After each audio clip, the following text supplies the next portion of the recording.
Tell me the response by the Liberal Premier of Nova Scotia to this startling news of 60 billion US worth of the good stuff under their feet. Well, unbelievably, Ezra, they've decided not to proceed with it, which is unfortunately kind of par for the course around here. As you know, here in New Brunswick, we have a moratorium on shale gas development. That means not only will shale gas resources not be developed, but also the existing wells that are producing have stopped producing. So it was a real blow here in New Brunswick. And to look across the border, just across the isthmus to Nova Scotia and see them going down the same road is really disheartening.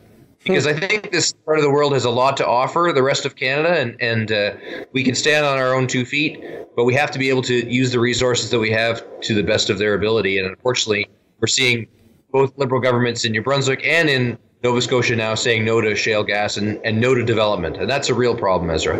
Well, I mean, I find it hard to understand, and I think it's because I come from oil and gas country. I'm born in Alberta, and I've traveled to oil and gas places around the world. I was just in Texas.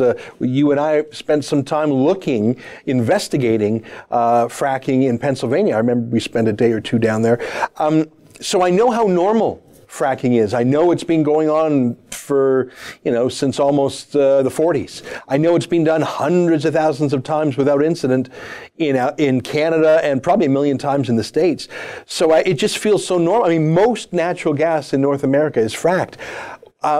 It's so normal. What is it that causes politicians to say no to it in the Atlantic so reflexively? I mean, if someone told me that there was $60 billion worth of anything under a particular province, if it was diamonds or gold or oil or gas or uranium, surely there would be more interest in it than just, nah, no thanks, kick the can down the road. How can this just be shrugged? It feels like it's just shrugged off without even any consideration.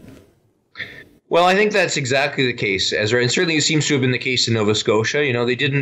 There was no process of really evaluating what the potential was there. It was kind of a knee-jerk reaction that said no. And I think part of the problem is that although you're well aware that fracking can be done and is done, like you say, thousands of times across North America in a safe and responsible way, that message hasn't gotten out here in Atlantic Canada. And so there's still, certainly within the Liberal side, a real reticence to develop these resources. And I think in the minds of the public, they haven't been convinced that the fracking is as safe as it is. And so advocates for fracking, like you and I, and advocates for development of our natural resources have to keep trying to reassure people that, in fact, this is a scientific process that can be done and is done very safely around the world. That's an excerpt from my daily TV show, The Ezra Levant Show. Normally it's behind a paywall, but I thought you'd like this video, so we put it on YouTube. If you want to subscribe to watch the daily show every day, including always 2 interviews a day, and I read my hate mail, just click on this screen and become a premium member.